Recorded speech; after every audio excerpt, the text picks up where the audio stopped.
ঠিক এই মুহূর্তে রয়েছে রাজধানীর কারওয়ান বাজারে আনঅফিসিয়াল মোবাইল বন্ধের প্রতিবাদে যে মানব বন্ধন, সেই মানববন্ধনে আমরা একটু কথা বলার চেষ্টা করবো আসলে তাদের যে দাবিটি রয়েছে এবং তারা যে মানববন্ধন করছে সেই বিষয়ক আমরা একটু জানার চেষ্টা করবো যে তারা আসলে কেন এখানে অবস্থান করছেন এবং তাদের যে আশা এবং প্রত্যাশা সেই বিষয়ে আমরা কথা বলার চেষ্টা করবো। আসলে আপনাদের যে দাবিটা রয়েছে সেটি এবং আপনার সরকারের কাছে কি চাচ্ছেন?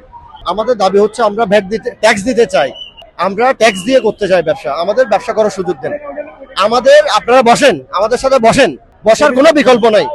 গত 17 বছর টেবিল টকে না বসে স্টিম রুলার চালিয়ে বিরোধী দলকে টিকে থাকতে পারে নাই, গত ফেসে টিকে থাকতে পারে নাই। ঠিক সেম আপনারা ব্যবসায়ীদের সাথে বসেন, ব্যবসায়ীরা আলোচনার জন্য মুখ, আপনাদের সাথে আলোচনা করতে চাই। যুক্তিক সব আলোচনা আমরা আপনাদের উত্থাপন করব। আপনারা ইনশাআল্লাহ যেটা অ্যাকসেপ্টেবল হবে গ্রহণ করবেন, আর যেটা অ্যাকসেপ্ট না এটা পরিত্যাগ করবেন। আমরা বিবেচনা করে আমরা ডিসিশন দিব কি করতে হবে। অন্যথায় 20 লাখ পরিবারের দায়িত্ব আপনার নিতে হবে। যদি 20 লাখ পরিবারকে বেকার করতে চান তাহলে আমরা রাজপথ ছাড়বো না ইনশাআল্লাহ।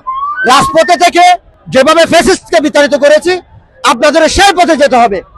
কারণ 20 লাখ পরিবারকে আপনি উপোস রেখে আপনি ক্ষমতায় টিকে থাকতে পারবেন না ইনশাআল্লাহ।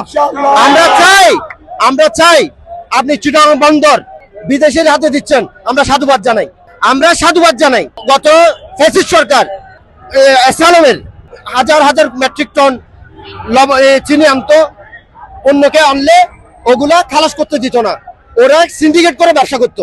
আপনি যে উদ্যোগটা নিচ্ছেন বন্দরের, আমরা সাধুবাদ জানাই, কিন্তু ব্যবসায়ীদের দিকে আপনি একটু বিবেচনা করেন। আমরা 20 লাখ পরিবার খুবই ক্ষতিগ্রস্ত হব। আপনার কাছে অনুরোধ জানাই, আমাদের পরিবারের দিকে দেখেন, আমাদের স্টাফদের দিকে দেখেন। এখানে শুধু আমরা জড়িত না, মালিকরা, স্টাফরা, হাজার হাজার স্টাফ বেকার হয়ে যাবে। আপনি ওদের দিকে দেখেন, সহানুভূতির দিকে দেখেন, আমাদের সময় দেন। আমাদের হাজার হাজার কোটি টাকার প্রোডাক্ট পড়ে আছে, এগুলো সেল করার আমাদের সুযোগ করে দেন। আমরা ঋণগ্রস্ত, আমাদের যাতে ঋণ পরিশোধ করার একটা সুযোগ করে দেন। আমরা আপনার কাছে অনুরোধ জানাই, আপনি আমাদের দিকে সদস্য হন। অন্যথায় আপনি দেখছেন ব্যবসায়ীদের বাদ ভাঙা জোয়ার আপনি ঠেকায় রাখতে পারবেন না। আমি অনুরোধ জানাই, আপনি আমাদের সাথে বসেন, আমরা আপনার কথা শুনতে চাই, আপনি আমাদের কথা শুনবেন, এই আশা ব্যক্ত করছি আপনার কাছে। আমরা শুনছিলাম কিন্তু যারা এখানে মানববন্ধন করছিল তারা কিন্তু জানাচ্ছিল তাদের যে দাবি রয়েছে, যৌক্তিক দাবি, সেই দাবি মেনে নিতে এবং তারা সরকারের সাথে বসতে চায় এবং তারা ভ্যাট ট্যাক্সও দিতে চায়। আসলে প্রক্রিয়াটি তারা আসলে বলছে যে কিভাবে এই প্রক্রিয়া সফল করা যায়, সরকারের সাথে বসে তারা তাদের সিদ্ধান্ত এবং সরকারের সিদ্ধান্ত উভয় মিলে তাদের ব্যবসা চালিয়ে যাবে।